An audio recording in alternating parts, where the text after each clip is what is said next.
Hello!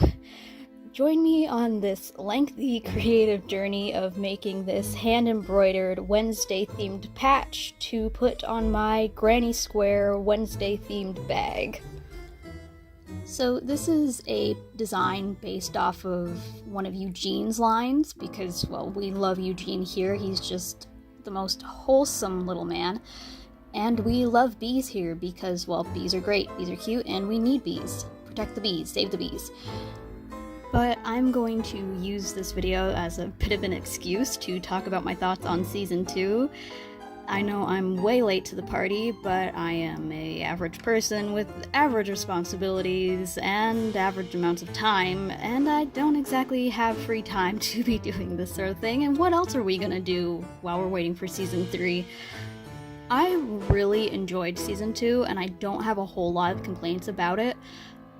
The biggest complaint I have about Season 2, and I don't see a whole lot of people talking about it, is I am really disappointed with what they did with Tyler this season. Please ignore the bird sounds in the background. In Season 1, there were so many little moments hinting at foreshadowing that Tyler and the Hide may not be completely the same entity. That there was a true Tyler who, while maybe not as innocent as he first appeared, was being taken over by his much more violent Hyde side, which is much more violent and is under the control of Laurel Gates. I still do see some small hints like this in Season 2, but they are far fewer and much more open to interpretation. But there are so many much clearer foreshadowing context clues in Season 1 to the point that it would almost be retconning Season 1 if they decide to go down the path of Tyler being truly evil. I also think that having Tyler just plain be a villain is far less interesting, and would probably, if I'd be so bold, maybe be a little bit lazy writing. Regardless of what you think about his relationship with Wednesday, Tyler is a fascinating character.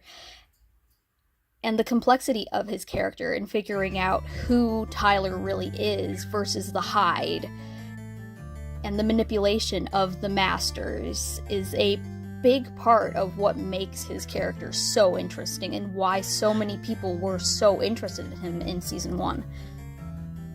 I still do see a lot of potential for a redemption arc, and I hope that they are going to dive deeper into his character and get into what part of Tyler and what actions are the true Tyler and what is the Hide and the manipulation of others influencing the Hide.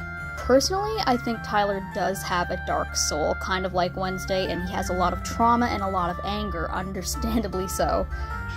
But I do think the worst of his actions, anything that he's done to irreparably harm Wednesday, killing for no reason, his hatred of Enid and Wednesday, is not who he is truly, and wouldn't have happened if it weren't for the Hide and the influence of Gates and his mother and his uncle.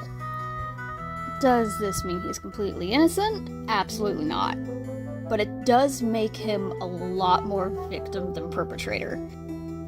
Now, of course, you can't compare this to real life because there are supernatural aspects at play and there is no real life equivalent to this scenario, and of course anyone in real life who committed these crimes or similar should be locked away in either a prison or a heavily guarded psychiatric facility, kind of like Tyler was, only I do think that ultimately they were hurting him more than they were helping him.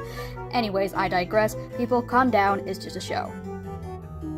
I really hope in Season 3 we get to see what he's really thinking and feeling once and for all, and see who he really is deep down, now that he doesn't have anyone to control him anymore. Because yes, Francoise did in fact become his master in Season 2, and I think quite a few people missed that. And she was controlling him to a certain extent, although her actions were more noble than Gates, and I think she did ultimately love her son. This still was far from a healthy relationship. I only hope that Capri has good intentions, and I want her to be good, but I'm nervous. Anyways, here's the finished product. This patch took forever to make and was basically impossible to catch the entire process on video. I know this video is a little rough, but I'm very happy about how the patch turned out, and I think it's super cute, and I have quite a few more patches planned to add to this bag in the future. It's one of my favorite things right now. I can't wait for season 3.